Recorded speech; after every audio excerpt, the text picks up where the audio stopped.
There are places in the world that seem to have been forgotten by mankind, and even time itself. Some of these places once buzzed with activity, and were sometimes crucial to the success of certain operations, but their legacy has faded out, and has never been spoken of again. One of these places can be found on a speck of rock in the Pacific, about an hour's boat ride from the port of Nagasaki, Japan.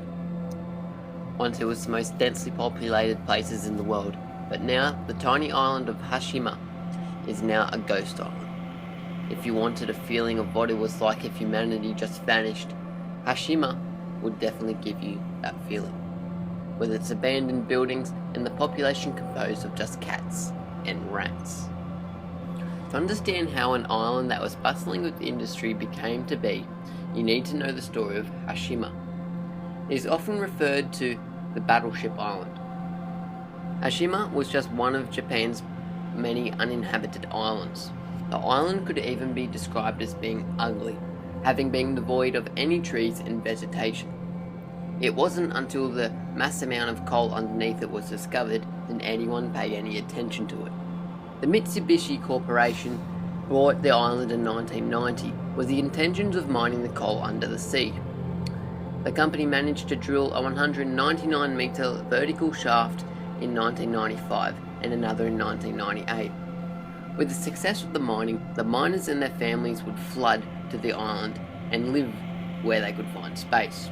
By 1916, 3,000 people called it home, and around 150,000 tonnes of coal had been mined. Development continued, and in 1950 it was turned into a small city, sporting around 30 concrete buildings. The population peaked at about 5,259 people in 1959.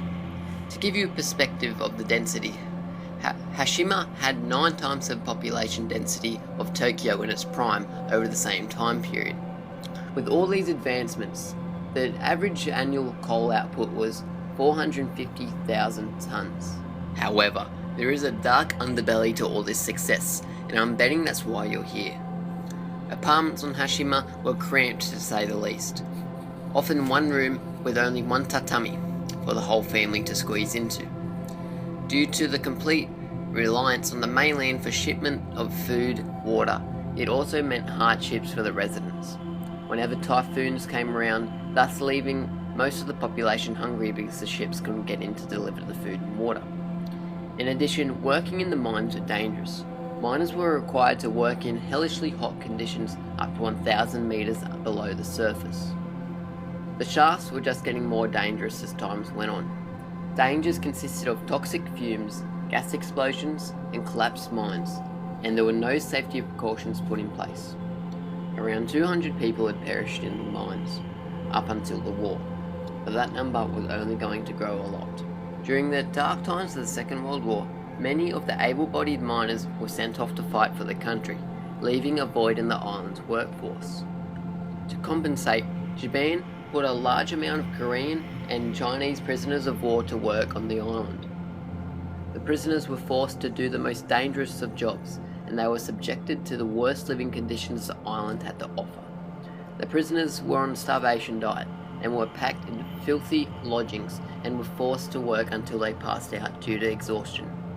It is said that 5 of these labourers died every month, and the nearby island of Nagasaki was made into a crematorium. The churning sea and the intimidating concrete walls deterred most from escaping, but only the bravest, and all those who did make it over the walls were swallowed up by the sea. It is estimated that thousands of people died on Hashima, with most deaths going unreported and undocumented, just to add to the island's dark history. It wasn't until the Americans dropped the atomic bomb on Nagasaki, which was a mere 15 kilometers away from Hashima, did the prisoners finally get their freedom granted. The years after World War II saw another chance of prosperity for Hashima. The coal mined from the island was key to rebuilding Japan after the war. During the Korean War, the island went through another gold age, with the living conditions drastically improved, and even seeing citizens bring on electronic devices such as TVs and refrigerators, which were before seen as a luxury item that the citizens of Hashima had never been able to have. The island also saw its first reliable supply of fresh water. In 1957, undersea pipes were hooked up to reservoirs on the mainland. The people even grew their own crops, and the island had not seen better days. Though this was all not to last. In the 1960s, Japan started using oil instead of coal, which meant the island no longer had a use and practically shut down overnight. The closing of Hashima meant that people left very quickly, so fast that some of them just left their belongings on the island to go find work somewhere else. No attempts of cleaning the island were ever made, considering the massive cost it would present, so the buildings, belongings, and mining equipment were just left to the effects of time. When you approach Hashima, you can see how run down and devoid of life it is. But it's only when you go ashore is when the real eeriness sets in. Upon entering the apartments, you are sure to find furniture, TV sets, and sometimes plates that still have food on them. Dead telephones lay hanging, and you might just get the feeling that one might ring at any second. The island school still has dust on its desks and textbooks laying out for the students.